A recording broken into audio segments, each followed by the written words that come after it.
Bismillahirrahmanirrahim. Assalamualaikum warahmatullahi wabarakatuh. Satu persatu para pendukung Jokowi hari ini balik badan. Ya, kita tahu misalkan Abdillah Thoha, pengamat politik, dulu politikus dari PAN, salah satu pendiri ya kalau nggak salah. Di Pilpres yang periode 1 Jokowi itu selalu menjadi pembelanya, selalu mati-matian membela setiap langkah kebijakan Jokowi. Tapi hari ini mulai sering mengkritisi langkah-langkahnya. Sahabat bisa cek semua ya di akun sosmednya Abdillah Thoha, di Twitternya.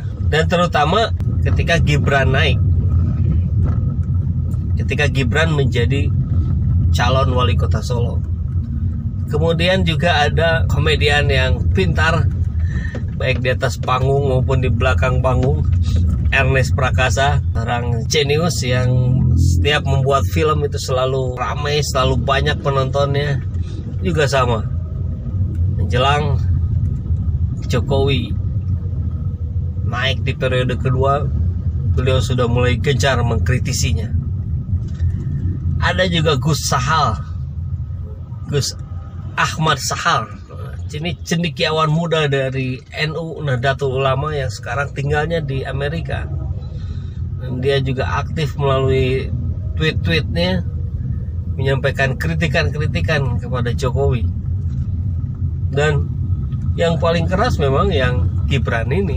Ada juga Syafiq Ali, kalau ini dari aktivis 99, aktivis reformasi yang sering membuat tulisan-tulisan mendukung Jokowi, sekarang juga mengkritisi. Menariknya adalah kalau yang saya sebutkan tadi itu berasal dari partai politik yang dulunya mendukung sekarang jadi tidak, atau sebaliknya dulu mengkritisi kemudian sekarang bergabung, itu mah biasa.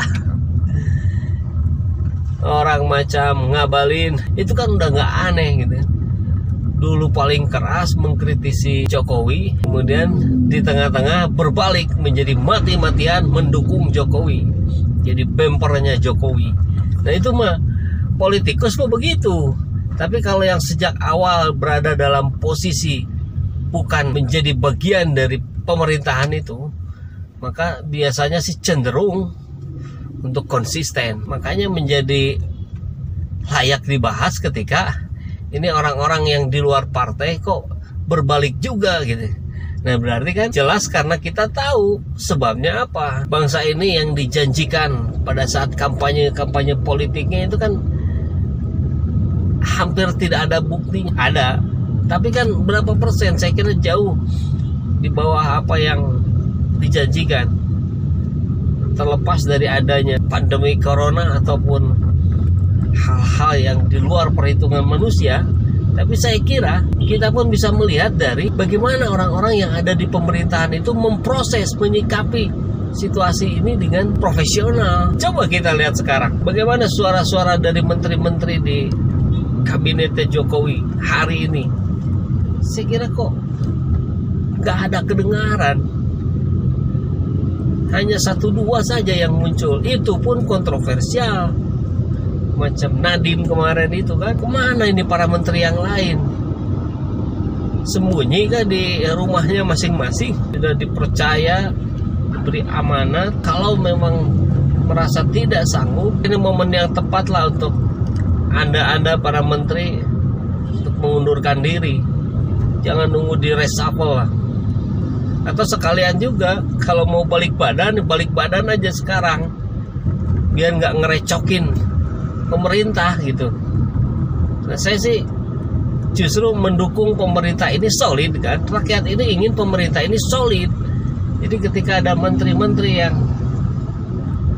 merasa sudah tidak bisa bekerja sama, berbeda visi, berbeda cara kerja, ya sudah. Kan kita nunggu reshuffle yang katanya waktu itu digaung-gaungkan, nggak ada sampai hari ini, belum juga gitu.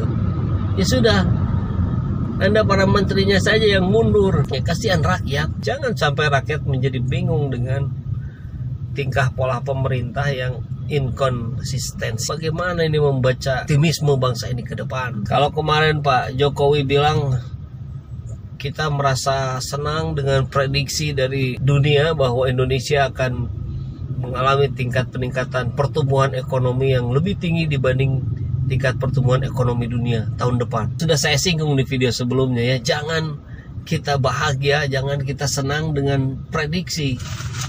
Prediksi itu harus kita jadikan motivasi. Yang harus kita bahagia, yang harus kita senang, yang harus kita syukuri adalah apa yang sudah terjadi. Nah sekarang dari apa yang sudah terjadi, apa yang patut kita syukuri? Apakah kinerja yang kompak? Kan tidak. Kesigapan para menteri? Kan tidak juga. Terus apa yang mau disyukurinya? Kan sesuatu yang disyukuri adalah sesuatu yang memang kita terima, dan itu menjadi hal positif untuk kita rasakan dan kita nikmati gitu. Ya kalau bersyukur atas nafas yang masih diberikan, bersyukur atas kesempatan yang masih ada, ya saya kira beda cerita. Itu sih urusan yang universal di seluruh manusia, bukan urusannya pemerintah. Malah kan yang kita dengar justru bagaimana aksi-aksi pemerintah ini di-endorse, didorong atau diselimuti dengan baik oleh para buzzer. Nyalemen ke situ kan sangat kuat ya. Bagaimana orang macam Ade Armando gitu kan, Denny Siregar, itu kan yang terus-menerus dalam kondisi apapun selalu membela Jokowi. Kalau bukan buzzer, ya apa namanya? Nah yang menarik adalah adanya buzzer kemarin yang bertobat. Jadi pengakuan itu disampaikan ke Ustadz Hilmi Firdaus, seorang ustadz muda yang mencuat namanya ketika bergabung di aksi 212, dan kemudian selanjutnya dia terus-menerus memberikan kritikan-kritikan untuk pemerintah. Seperti biasa ya, ketika ada ustadz-ustadz yang vokal, yang menyuarakan, yang memotivasi umatnya untuk berani mengkritisi pemerintah, maka biasanya ini ditandain atau diserang oleh buzzer. Dan itu menarik tuh, Anda sahabat semua juga bisa cek di Twitternya Ustadz Hilmi. Buzzer itu mengaku gitu, memang ditugasinya untuk mencecar para ustadz-ustadz yang vokal, dan dia merasa bersalah setelah habis cara untuk menjatuhkan wibawanya Ustadz Hilmi. Akhirnya ya sudah, barangkali dia jadi tersadar untuk bertobat. Menarik nih, karena yang dibutuhkan bangsa ini sekarang hari ini adalah masyarakat yang kritis, karena bangsa ini bangsa yang besar, sumber daya alam yang sangat kaya. Ini kalau tidak dikelola dengan baik, yang menanggung keuntungan hanya sekelompok orang saja, hanya segelintir orang saja, dan beberapa kelompok kaum elit yang menikmatinya. Dan itu mestinya nggak boleh, harusnya masyarakat yang menikmatinya. Maka masyarakatnya yang harus kritis, sehingga dibangunlah oleh berbagai elemen yang satu visi dan satu misi untuk membangkitkan kritisan masyarakat terhadap pemerintah.